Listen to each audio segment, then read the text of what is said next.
வாழ்க வையகம், வாழ்க வையகம், வாழ்க வளமுடன். அருள் தந்தை அவர்கள் அருளிய வாழ்க்கை மலர்கள் என்ற நூலிலிருந்து இன்றைய சிந்தனை அக்டோபர் 31ஆம் நாள் 2025ஆம் ஆண்டு. சிந்தனை சத் சங்கம். உங்கள் உள்ளங்களை விரித்து உலக நிலைமையை நோக்குங்கள். தனி மனிதன் வாழ்வில் வரும் அல்லல்களையும் துன்பங்களையும் கூர்ந்து உணருங்கள். இவற்றிற்கு காரணம் என்ன? இயற்கையில் எந்த குறையும் இல்லை. மனிதன் அறிவில் மயக்கமும் செயல்களில் தவறும் வாழ்வில் பல்வேறுபட்ட சிக்கல்களாக வடிவம் கொண்டுள்ளன.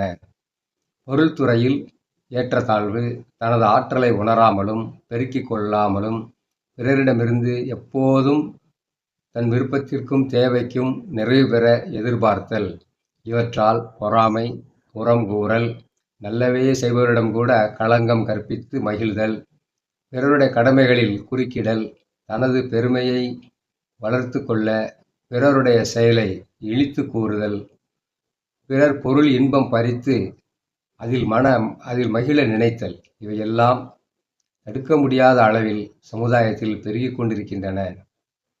இந்த சூழ்நிலையில்தான் நாம் அனைவரும் வாழ்ந்து கொண்டிருக்கிறோம். இந்நிலை மாறி சமுதாயம் தூய்மையும் வளமும் அமைதியும் பெற வேண்டுமென விரும்புகிறோம்.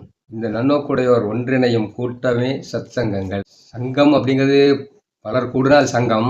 ஆனால் சத் சங்கம் அப்படிங்கிறதுக்கும் சங்கத்துக்கும் டிஃபரன்ஸ் இருக்கு. சத் சங்கம் என்றால் சத் என்றால் உண்மை அல்ல மெய்ப்பொருள்.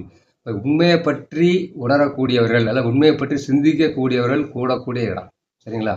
ஆனால் 2500 வருடங்களுக்கு முன்னாடியே புத்த பகவான் அவர் சங்கம்னு ஏற்படுத்த உலகத்திலேயே சங்கம்னு முதல்ல ஏற்படுத்துறவர் அவர் தான்.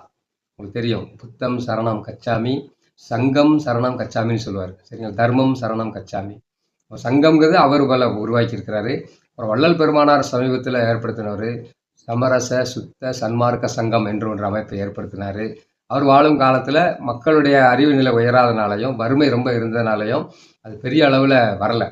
ஆனால் அவரே தான் என்ன சொன்னாருங்க, நான் வருங்காலத்தில் நான் இப்போ ஒரு உடம்புல இருக்கிறேன், இனி வருங்காலத்தில் எல்லோரு உடம்புலையும் வருவேன்னே சொன்னார். இப்போ சாமிஜி மூலமாக அவருடைய தன்னுடைய கருத்துக்களை நோக்கங்களை எல்லாம் செயல்படுத்திட்டு இருக்கிறாரு.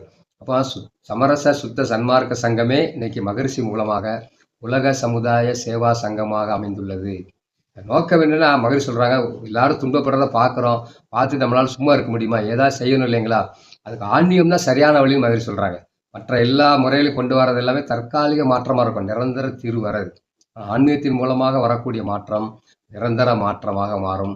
உலகமே போரில்லாத நல்லுலகமாக சொர்க்க பூமியாக மாறுவதற்கு என்னென்ன பயிற்சி கருத்துக்கள் திட்டங்கள் எல்லாம் உண்டோ அத்தனை அவர் குறிப்பிடார் கொடுத்துட்டாரு. அது இதை பற்றி சிந்திப்பதற்கு அருளாளர்கள் வேணும். அப்போ அறிவில் சிறந்தவர்கள், சமுதாய நோக்குடையவர்கள் ஒன்று கூடும் இடமே நம்முடைய மனவளக்கலை மன்றங்கள். இந்த மனவளக்கலை மன்றம் என்றாலே அது உலக சமுதாய சேவா சங்கம் தான்.